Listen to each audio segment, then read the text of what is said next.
Bienvenue au lac de Saint-Cassien, terre d'accueil de l'aviron depuis plusieurs décennies. Nous sommes partis à la rencontre de rameurs, entraîneurs et dirigeants du monde de l'aviron qui nous parlent de ce lac, de ses particularités et de ses atouts pour la pratique de l'aviron. Je m'appelle Elodie Ravera, j'ai commencé l'aviron au club nautique de Nice à l'âge de 12 ans. J'ai été en équipe de France junior et après par la suite j'ai été en équipe de France senior. Daniel Fauché, je suis entraîneur et responsable sportif de la Société nautique de Monaco et aussi entraîneur à la Fédération monégasque d'aviron. Je suis Sébastien Vieildan, je suis directeur technique national et directeur général de la Fédération française d'aviron, toujours licencié au Rowing Club Cadman-de-Lieu. Luc Crispon, donc j'ai commencé l'aviron à Boulogne-sur-Mer. Je suis arrivé au collège de Montauroux et donc j'ai monté une section sportive, là ça fait 18 ans.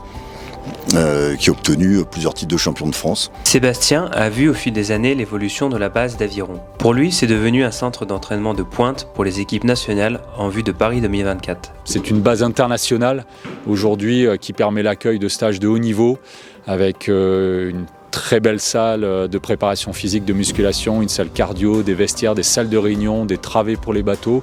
Permet de faire de l'entraînement foncier de longue distance, des zones protégées quand on a des problématiques de vent et puis un bassin extrêmement calme puisqu'un bassin fermé additionné à des conditions météo que connaît le sud de la France et la région PACA. Donc voilà, tout est réuni sur ce bassin pour faire de bonnes préparations, notamment sur les périodes hivernales.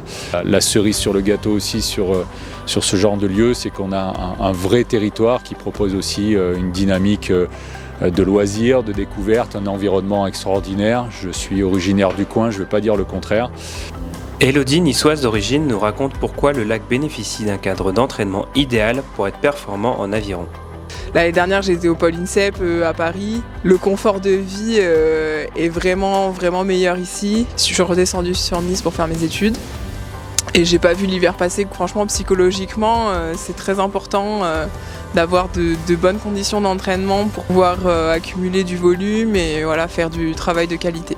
Depuis 40 ans, Luc sillonne le lac de Saint-Cassien, un véritable bijou pour la pratique de l'aviron selon lui. C'est un bassin exceptionnel pour l'entraînement. Toute l'année peut être performant. Moi j'étais venu ici en janvier 84, donc il n'y avait pas grand chose autour, il n'y avait pas de base. C'était vraiment le bassin idéal à cette époque de l'année, vers le mois de janvier, février, mars. Où là, en France, il n'y a aucun bassin qui permet de s'entraîner dans de telles conditions. Pour Daniel, pour qui le lac est son bureau au quotidien, pour lui, il est déjà bien connu et reconnu par les rameurs internationaux. La base de Saint-Cassien a déjà été base de préparation olympique pour Monaco, pour d'autres équipes aussi, et la France bien évidemment. Mais nous, l'année dernière, pour les Jeux de Tokyo, en 2021, notre meilleur rameur du club qui fait 15e au jeu, a terminé sa préparation olympique ici. Il a fait 15 jours de stage sur le lac de Saint-Cassien.